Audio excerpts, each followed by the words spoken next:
है या प्रकृति में तीन गुण होते हैं। तो ये तो हम सभी जानते हैं कि तीन गुण होते हैं। तो सतोगुण जो है वो सबसे अच्छा रहता है। अच्छा क्यों रहता है? क्योंकि वो ईश्वर के करीब है। रजोगुण जो है व्यवहार के लिए जरूरी है, और तमोगुण जो है वो निकृष्ट माना जाता, अधम माना जाता है, जैसे उत्तम, मध्यम और अधम संस्कृत की भाषा में। लेकिन इसके बाद ये भी सोचने वाली बात है कि ये तीनों गुणों जो है कभी एक दूसरे से अलग तो होते नहीं है, है ना? क्योंकि ये ऐसी तिपाई है हमारी कि सतोगुण, रजोगुण, तमोगुण की कि ये तीनों एक साथ रहेंगे। तो ऐसा तो है नहीं कोई कम हो जाए। तो फिर बात वही आती है कि हमें जो है वो गुण बढ़ा के रखना चाहिए जो गुण हमारे जो है व्यक्तित्व के विकास में और हमारे ज्ञान के विकास में, ईश्वर की नजदीकी बढ़ाने में सहायक हो। तो सतो गुण का वो गुण है कि उसको जान के हम वो पात्र बन सकते हैं जिस पे ईश्वर कृपा करता है। जानत तुम्ही देत जनाई, और जानत तुम्ही हो जाई, जो कहा गया है कि आपकी पात्रता जानकर ईश्वर जो है अपनी एक झलक दिखाता है। और आप समझो कि अगर ईश्वर ने आपको एक झलक दिखाई तो फिर आप सब कुछ छोड़ के उनके पीछे हो जाओगे। आपको फिर कोई भी चीज बाधित नहीं करेगी। ऐसा ईश्वर का गुण है कि एक झलक वो दिखा दे। तो आप देखते हैं ना, एक लोग झूठे ही चमत्कार दिखा देते तो उनके पीछे करोड़ों लोग, सैकड़ों लाखों लोग जो है उनके अनुयायी, फॉलोवर बन जाते हैं, ताली ठोकने वाले। लेकिन मेन बात जो इसमें ये है कि ये तीनों गुण जो है ये हमारे अहंकार को भी बढ़ाते हैं। तो सात्विक अहंकार भी होता है, तामसिक अहंकार भी होता है, और राजसिक अहंकार भी होता है। तो मन, बुद्धि, चित्त, अहंकार में जो है, अच्छा, अहंकार जो होता है वो हमारा अस्तित्व है, वो अहम है। तो वो अहम जो है वो हमारा व्यक्त होने की शर्त भी है कि हमें संसार में है तो ये तीन गुण तो हमारे पास रहेंगे। अब आप देखेंगे कि जो शायद माया जी ने एक बार कहा था, और माफ करना मुझे याद नहीं रहता अगर दूसरे ने कहा हो, क्योंकि सतोगुण का जो प्रवाह है वो ऊर्ध्वगामी है। तो ऊर्ध्वगामी प्रवाह जो है हमें ऊपर ले जाएगा। रजोगुण का जो है तिरछा है, तिर्यक है, और तमोगुण का अधोगामी है। तो एक इसमें आज जो है आप लोग जो है एक बहुत अच्छी बात सुनेंगे और उस पे आप याद करेंगे, क्योंकि कोई भी ज्ञान ऐसा नहीं है जो आपको नहीं मालूम। इसलिए मैं बार बार बोलता हूं कि हमारे जो पटल पर उपस्थित भाई बहन हैं उनको हम लोग याद दिलाते हैं, कोशिश करते हैं कि आप स्मरण करिए, आप इस बात को जानते हैं। तो भगवान कृष्ण ने गीता में तो अर्जुन से ये कहा है कि नैस्त्रन्या भवा अर्जुन, कि हे अर्जुन, तुम तुम तीनों गुणों के परे चले जाओ। कि ये तीनों गुण जो है ये बंधनकारी हैं। अपन लोगों ने इसी गीता जी में पढ़ा है पहले में कि सतोगुण भी बंधनकारी, रजोगुण भी, तमोगुण भी काले। अब आप ये देखें कि हम जो है कितनी रिस्क पे हैं। सबसे अच्छी योनि में है, इतने अच्छे कर्म करे कि 84 लाख योनि भोग के मनुष्य योनि में है, और इस जम्मू द्वीप में है, भारतवर्ष में है, इस पुण्य भूमि में है जहाँ कर्मों की खेती होती है। देवता भी आने को तरसते हैं क्यों कि ये कर्म भूमि तो भारत ही है। पूरे ब्रह्मांड में कर्म भूमि भारत है। अब आप इसमें एक चीज देखें कि जो पेड़ है, पेड़ों का आहार देखें आप। पेड़ों का आहार जो है जमीन से, जमीन मिट्टी से वो अपना भोजन लेके और ऊपर डाल तक, ऊपर सिरे तक जाता है। तो उनकी आहार की दिशा है नीचे से ऊपर, ऊर्ध्वगामी। दूसरी बात आप सोचें, जो हमारे पशु हैं, पशु का आहार है समानांतर, मुंह से पूंछ की तरफ जाता है उनका आहार। तो इसको अंग्रेजी में तो हॉरिजेंटल बोलते हैं कि ये जो है तिर्यक है, इसको कहते हैं तिर्यक, कहते हैं वेद की भाषा में। और मनुष्य का आहार है कि मनुष्य मुंह से खाता है और नीचे की तरफ उसका आहार का जो है वो संचरण होता है। अब इसमें जो ऊर्जा ऊर्जा का वितरण है वो सबसे रिस्की मनुष्य है, क्योंकि पेड़ ऊर्ध्वगामी है। ऊर्ध्वगामी क्यों है? ऊर्ध्वगामी वो इसलिए है कि पेड़ का हर एक अवयव परोपकार में लगा है, और परोपकार से बड़ा कोई पुण्य होता नहीं है, क्योंकि उसकी जड़ से लेके, तना छाल से, पत्ते फूल फल से लेके, और पेड़ जब सूख जाता है तो उसकी लकड़ी भी समस्त परोपकार के लिए है, वृक्ष का शरीर। इसलिए वो ऊर्ध्वगामी है, उनका अगला जीवन जो है बहुत अच्छा होने वाला है। अब दूसरा, आप तिर्यक योनि का देखें, पशु पक्षी, ये अभी मध्य में संचरण कर रहे हैं, इनकी आहार की दिशा मुंह से पूंछ की तरफ है, तो ये ऊपर ऊपर भी जा सकते हैं और नीचे भी जा सकते हैं।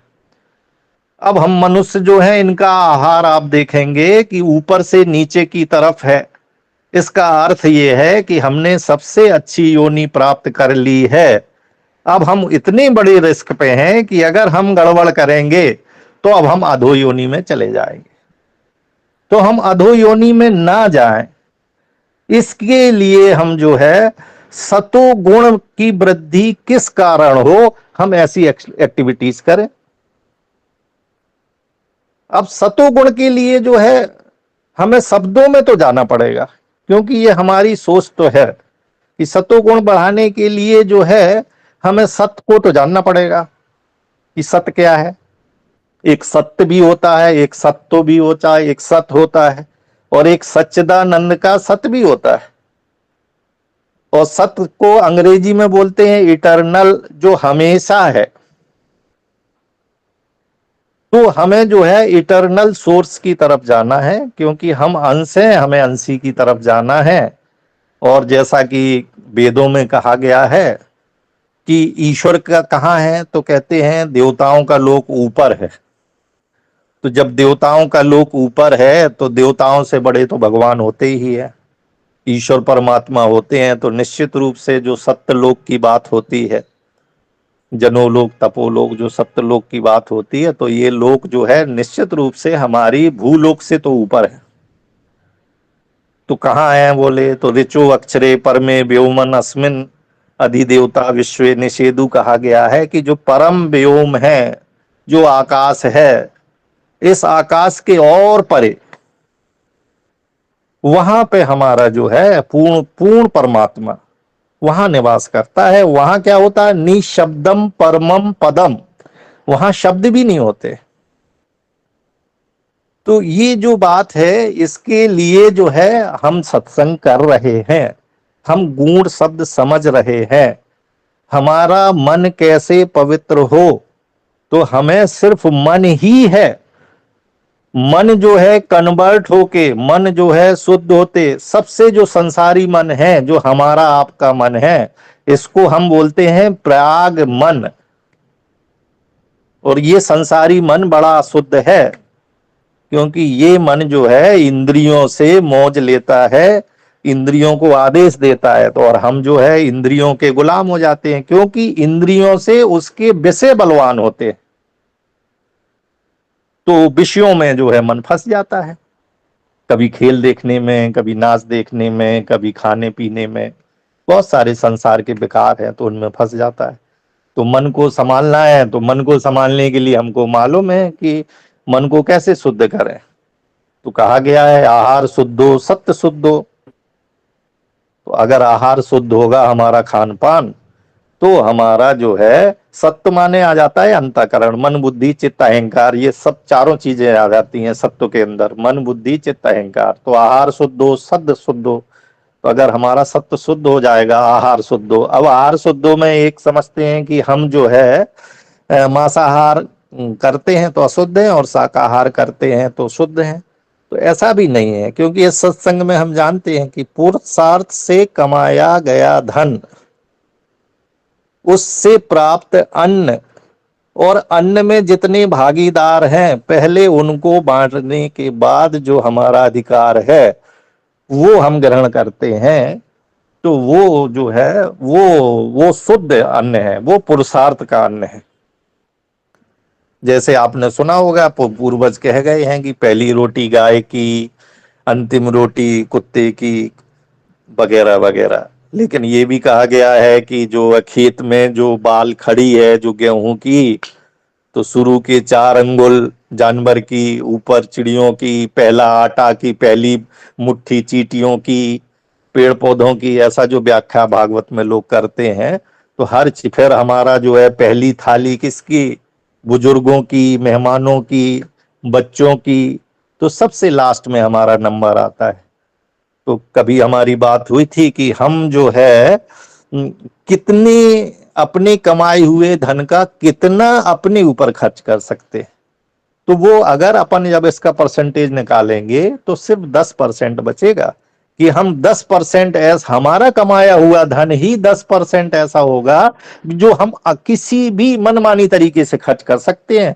शेष 90% धन में लोगों का अधिकार है, उसमें आपके माँ बाप का अधिकार है, आपके सास ससुर का अधिकार है, आपके बच्चों का अधिकार है, आपके घर में रहने वाले पशु पक्षियों का अधिकार है, अगर आप तोता पाले हैं तो उसका भी अधिकार है, आने वाले मेहमानों का अधिकार है, साधु संत जो निकलते हैं उनका भी अधिकार आ जाता है। ऐसा पुरुषार्थ से कमाया हुआ अन्न यदि हम खाएंगे तो हमारा मन शुद्ध होगा और सतोगुण में वो स्थित होगा। सतोगुण में स्थित होने से क्या होगा कि मन की दिशा बदल जाएगी, हमारी मन की दिशा बदल जाएगी। मन एक कॉमन फैक्टर है, एक है मुक्ति साक्षी मन, वो हमें ले जाएगा इस संसार से, इस 84 लाख योनियों से मुक्त करेगा, और एक है भुक्ति साक्षी मन जो संसार की तरफ ले आएगा। तो संसार की तरफ लाने वाला मन यदि आप समझें कि सत में 3 चीजों की त्रिपुटी है, जैसे प्रकृति में सतोगुण रजोगुण तमोगुण है, ऐसे ही सत में जो है मन है, प्राण है, वाक है। तो जब मन जो है प्राण और वाक के साथ क्रिया करता है तो हमें संसार अच्छा लगता है हमको, क्योंकि कुछ लोग कहते हैं कि हर बार नया ज्ञान प्राप्त हो तो हम बार बार क्यों ना आए संसार में, ऐसे भी कभी हुए हैं। और एक ये भी कहते हैं कि जीवन एक संघर्ष है, संसार मिथ्या है, संसार एक जीवन बहुत दुख है, और 84 लाख योनि और इतने कुंभी पाग गर्भ का वास, तो फिर हम इसमें इतना कष्ट है कि हमें इसमें नहीं पड़ना है। तो ज्ञानी लोग जो है फिर इस आवागमन के मुक्ति के इसमें आवागमन में नहीं पड़ना चाहते, दोबारा जन्म नहीं लेना चाहते, इसलिए वो मोक्ष की कामना करते हैं। तो आहार शुद्धि से जो है मन शुद्ध होगा, है ना। मन शुद्ध होने से फिर हमारी बुद्धि होगा, बुद्धि जो है हमारा ठीक ठीक पहचान करेगी कि कौन सी चीज उपयोगी है। जैसे हम बार बार बताते हैं कि मन जो है, मन तो ढेर लगा देता है कर्मों का, बुद्धि उसमें से अच्छा ढेर और बुरा ढेर अलग कर देती है। फिर विवेक की एंट्री होती है, विवेक ये बताता है कि आपके लिए अच्छे में से क्या ठीक है। फिर विवेक जब हमारा जाग जाता है तो सत्संग से विवेक होगा, बिन सत्संग विवेक ना होई। तो अभी हम सत्संग कर रहे हैं, सत की बात कर रहे हैं, तो ये सत्संग है। तो हमें इसके परे भी जाना है, क्योंकि हमको पहले तो आत्मा को जानना है और फिर आत्मा परमात्मा का अंश है, तो वो पात्रता हासिल करना है कि पूर्णमदा पूर्णमिदम, कि हमको अपनाने में ईश्वर को झिझक ना हो, पूर्ण पवित्र भाव हो हमारा। भाव मन में उठते हैं, आपको ये पता है, भावस्तु मनसो धर्मा, भाव मन में उठते हैं। तो वो भाव कब उठते हैं, जब हम वो पात्र बनते हैं। रजोगुण तो ऐसा है कि थाली का बैगन है, कभी वो तमोगुण के साथ बह के जो है वैसी काम करा देता है, और सतोगुण के साथ बह के वो हमें जो है ऊपर भी ले जाता है। तो रजोगुण का प्रभाव तो ऐसा है जैसे पानी, पानी अपनी तरह बिल्कुल निश्चल है, आप उसमें गंदगी घोल लो तो गंदा हो जाएगा, शरबत घोल के पी लो शरबत घुल जाएगा वो।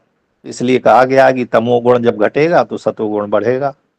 मुझे नहीं लगता आपने कहीं ये पढ़ा हो कि तमोगुण घटने से रजोगुण बढ़ता है ना। वो तराजू का बीच का मीटर है कि यहाँ तमोगुण घटेगा तो सतोगुण बढ़ेगा। तो हमें जो है पुरुषार्थ से कमाया हुआ धर्म पूर्वक धन कमाना है।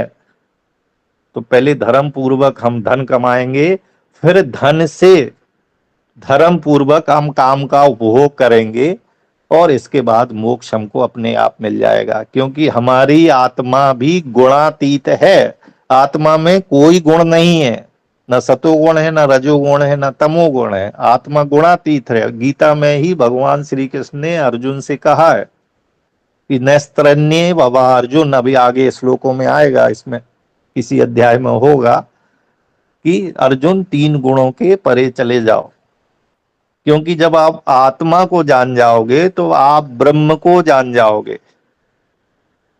तो ब्रह्म को जानना बहुत जरूरी है, क्योंकि ब्रह्म जो है इस संसार का उपादान कारण है। यदि गुरु जी ने आपको बताया हो, क्योंकि मैं बाद में गुणा, मुझे पता नहीं है, एक अव्यय होता है, एक अक्षर होता है, एक क्षर होता है। तो क्षर हम लोग हैं, जो मनुष्य प्रजा है भूलोक में, ये क्षर प्रजा है, और ये भी ब्रह्म है। ये आप समझो, ये भी ब्रह्म है। चाहे एक कबीरदास जी ने कहा है, चाहे चमारी चाहे चूहड़ी चाहे नीचन की नीच, तू तो पूर्ण ब्रह्म था जो चाह ना होती बीच। अगर ये चाह ना होती, ये मोह ना होता, तो तू पूरा ब्रह्म है। तो ये चाह जो है ये हमें अधोगामी ढकेलती है। तो यदि आप जो है सत्संग करते रहेंगे, कि बिना ईश्वर की कृपा से सत्संग भी नहीं मिलता। और आप ये मान लो, चाहे जिस वक्ता की बात आपको समझ में आए या ना आए, ईश्वर आपको वो सुना रहा है। आप जब, जैसे मेरी बात समझ में नहीं भी आती है, तो भी ईश्वर आपको सुना रहा है, आपके हित के लिए सुना रहा है। जरूरी नहीं है सबको पूरी बात समझ में आ जाए या काम की हो। इसलिए मैं हर बार बोलता हूं, जो काम की न लगे आप उसको छोड़ दें, क्योंकि हर आदमी जो है अज्ञानी तो है, लेकिन अज्ञानी में ज्ञान तो छुपा है। अमृत में सिर्फ आ अमर है, और मृत वाला भाग मर्त से। अक्षर में जो क्षर है वो अमृत वाला भाग नहीं है, आ वाला भाग है। आ अनंत का आ है, वो आत्मा का आ है ना। वो आत्मा हमारी धड़कती है। अभी जो मैं बोल रहा हूं ये कहां से निकल रहा है? ये आत्मा से निकल रहा है। ये कहां धड़क रही है? तो ये हमारे गले में आ जो अक्षर है ना, ये जो है स्पंदित हो रहे हैं, और हमारी परा की चेतना से वो शब्द निकल रहे हैं जो बोलना यथेष्ट है। तो आप देखो ना ईश्वर की कृपा की, वो शब्द कैसे निकल रहे हैं जो हम बोलना चाह रहे हैं, क्योंकि अनेक जन्मों के संस्कार, अनेक जन्मों के ज्ञान अज्ञान सब भरा है। लेकिन हम जो प्रस्तुत कर रहे हैं वो चीज ही क्यों निकल रही है जो हम बोलना चाह रहे हैं? तो परावाक से पश्यंती वाक से मध्यमा वाक, और मध्यमा वाक से बैकरी वाक। जो हम बोल पा रहे हैं ये बैकरी वाक है। इससे पावरफुल होता मध्यमा वाक, इसके और पावरफुल होता पश्यंती वाक, और उसके बाद होता परावाक। तो परावाक से ये सब पूरा संसार बना हुआ है। तो अक्षर में जो है क्षर तो मृत भाग है, इसलिए हम मर जाते हैं। जैसे सोने के 2 आभूषण यदि टूट जाएं, तो जब हम उनको जोड़ते हैं तो सोने से ही टाका लगाते हैं। तो एक निराकार ब्रह्म, एक साकार ब्रह्म, और जिससे हमने टाका लगाया वो भी सोना है, तो वो भी ब्रह्म है। समय हो गया है, इसलिए मैं वाणी को विराम देता हूं। राधे राधे। जी आदरणीय भैया जी, आपका बहुत बहुत धन्यवाद।